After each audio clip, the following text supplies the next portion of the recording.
Olá, tudo bem? Sou Alfredo Oliva, sou professor universitário e volto mais uma vez para falar de Michel Foucault. Hoje eu quero falar sobre socialismo e biopoder. Eu estou analisando já, esse é o 6º vídeo, né? Já analisei então em 5 vídeos anteriores. Apenas esta que foi a última aula do curso Em Defesa da Sociedade, a aula que foi ministrada no dia 17 de março de 76, uma aula dedicada ao estudo do biopoder. E lá no finalzinho dessa última aula, ele fala, né, ele vem conceitualizando o biopoder, e aí ele fala um pouco sobre o Estado nazista, e agora ele vai falar um pouco também, muito de relance, mas fala do socialismo. Talvez as pessoas fiquem pensando que o Foucault pensava dos estados socialistas, né? Então a gente vai ter um pouco noção disso agora, né? Apenas 2 trechos, tá bom? Ele diz assim: apenas o nazismo, é claro, levou até o paroxismo o jogo entre direito soberano de matar e mecanismos do biopoder. Ou seja, apenas o nazismo foi até as últimas consequências, mas daqui a pouco ele vai dizer, mas não foi, né? Não é apenas o Estado nazista que foi um Estado racista, ou que, né?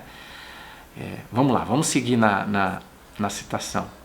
Mas tal jogo está efetivamente inscrito no funcionamento de todos os Estados. De todos os Estados modernos, de todos os Estados capitalistas? Pois bem, não é certo. Eu creio que justamente, mas seria essa uma outra demonstração, o Estado socialista, o socialismo é tão marcado de racismo quanto o funcionamento do Estado moderno, do Estado capitalista, né? Então, é interessante porque, claro, estamos diante de uma aula, né, de um contexto de oralidade, quer dizer, o Foucault estava ministrando uma aula, essa aula foi transcrita e foi comparada com as anotações de Foucault, então nós não temos aqui, vamos dizer assim, a precisão, a exatidão de um texto escrito, revisto, publicado. De qualquer forma, nós temos aqui um intelectual original e que, claro, está se expondo, né, nas suas análises e dizendo, olha, em tese, o Estado nazista levou até as últimas consequências o racismo, toda a crueldade que uma expressão racista pode assumir em função da ação do Estado, mas os Estados capitalistas não são os únicos Estados que colocam esse mecanismo chamado racismo em funcionamento. De forma geral, os Estados fazem isso, mas não apenas os Estados capitalistas. Ele diz também o Estado socialista, né? E vamos lembrar que no contexto em que Foucault está ministrando essa aula, meados da década de 70, existia então aquilo que era chamado de União das Repúblicas Socialistas Soviéticas, né, que depois ruiu no final da década de 80, né, mas aqui, no contexto em que Foucault está analisando, esse Estado existia ainda, e é bom lembrar que Foucault foi militante comunista, foi membro do Partido Comunista, saiu do Partido Comunista exatamente por causa, segundo a avaliação dele, era um partido um tanto quanto controlador, autoritário, e a proposta que existia de socialismo, de acordo com o Partido Comunista, era a de um Estado autoritário, e o Foucault era crítico em relação ao modo de ação do Partido Comunista, assim como da proposta política do Partido Comunista, né? É bom que a gente lembre disso, porque às vezes associam o Foucault à esquerda, né? E é óbvio que Foucault é um pensador progressista, mas ele é um pensador crítico de toda forma de abuso de poder, né? Ele é um crítico do poder, é um analista do poder, e como um bom analista do poder, é bastante coerente que ele fosse crítico em relação, inclusive, né, a qualquer projeto autoritário, né? Bom, segundo trecho, então. Em compensação, em todos os momentos em que o socialismo foi obrigado a insistir no problema da luta, da luta contra o inimigo, da eliminação do adversário no próprio interior da sociedade capitalista, quando se tratou, por conseguinte, de pensar o enfrentamento físico com o adversário de classe na sociedade capitalista, o racismo ressurgiu. Porque foi a única maneira para um pensamento socialista, que apesar de tudo era muito ligado aos temas do biopoder, de pensar a razão de matar o adversário, né? Quer dizer, quando o poder está colocado, quando a vontade de poder, o desejo de poder está colocado, né? Essa vontade de poder conduz ao limite, e esse limite leva ao enfrentamento do adversário, e o enfrentamento do adversário conduz a matar, a eliminar esse adversário, e é claro, você precisa sempre, precisa no sentido não que eu estou defendendo isso, né? Mas o raciocínio que normalmente funciona nesse tipo de situação, você precisa, né? Esse grupo precisa de uma justificativa para eliminar o seu adversário. E, historicamente, a melhor justificativa é aquela que passa pelo racismo, né? Quer dizer, você diz, bom, eu estou aqui diante de um sujeito que é inferior, portanto é legítimo que ele seja eliminado, né? Esse é o raciocínio, né? Que ele seja, sua humanidade seja eliminada ou sua vida seja eliminada. Não é assim que funcionou, por exemplo, a escravidão, né? Bom, toda a discussão sobre a escravidão passava por uma discussão sobre a humanidade ou não das pessoas negras, né?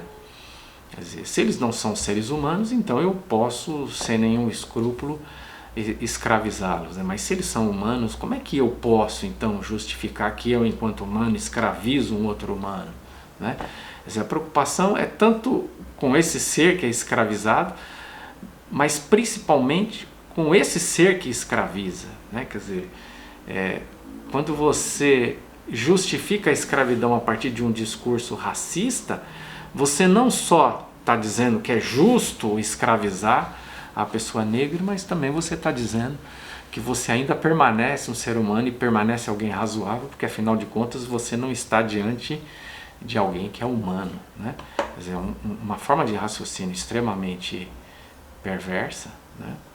Extremamente perversa, e que esteve presente, claro, nas sociedades coloniais, esteve presente nas diversas formas de imperialismo, está presente nas diversas formas de imperialismo contemporâneo, esteve presente no nazismo e, para o Foucault, também esteve presente nos estados socialistas. Para terminar esse segundo trecho, né, ele diz assim, quando se trata simplesmente de eliminá-lo economicamente, de fazê-lo perder seus privilégios, não se necessita de racismo. Mas quando se trata de pensar que se vai ficar frente a frente com ele e que vai ser preciso brigar fisicamente com ele, arriscar a própria vida e procurar matá-lo, foi preciso racismo. Quer dizer, é preciso que se crie um estigma sobre o outro, né? Isso me faz lembrar um debate bem interessante na sociologia de Max Weber, né?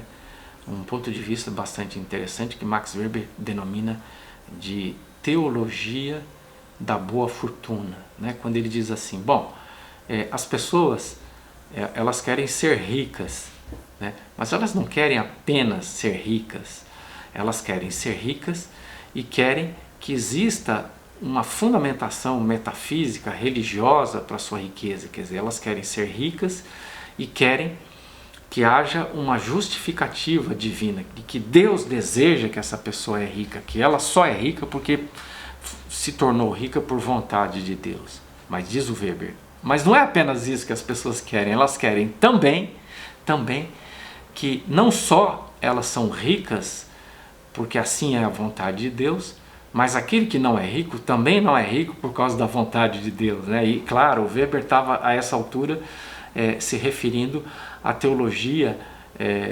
da dupla predestinação, segundo a qual Deus predestina alguns à bendição eterna e outros à maldição eterna, né? E com isso se faz um juízo sobre a terra né? E isso é transplantado para o campo da economia e diz, bom, eu sou rico por vontade de Deus e esse é pobre também por vontade de Deus, então está tudo certo, né? Eu não fiz nada de errado. E isso apazigua a mente do rico, né? E me parece que é um raciocínio similar a esse, o raciocínio que funciona no âmbito do racismo, né? Há uma vontade de poder, há uma vontade de explorar, mas há uma preocupação não apenas em dizer que é legítimo submeter o outro a esse poder, mas também há uma necessidade de dizer que eu, enquanto explorador do trabalho do outro, ainda assim eu continuo humano. E daí então eu dizer que esse outro ser é de uma espécie inferior, e se sendo ele de uma espécie inferior ou não sendo ele humano, então eu não estou nem desumanizando, porque não estou diante de um humano, e portanto eu também não estou me desumanizando, porque eu ainda continuo humano, porque eu só estou explorando algo ou alguém que não é humano. É mais ou menos como você fazer um cavalo trabalhar para você e está tudo bem, porque ele é um cavalo, né? E, então o cavalo não é desumanizado porque ele é um animal, e eu não sou desumanizado porque eu não estou explorando um outro humano, né? É um tipo de raciocínio tosco, mas enfim, é um raciocínio que funcionou muito bem, né, por muito tempo, e de certo modo esse tipo de lógica, de pensamento, de reflexão retoma o tempo todo, né? Então o mundo hoje está cheio desse tipo de raciocínio preconceituoso, né, de exclusão do outro. É isso aí, chegamos ao fim da análise dessa aula, né, e dessa análise do biopoder.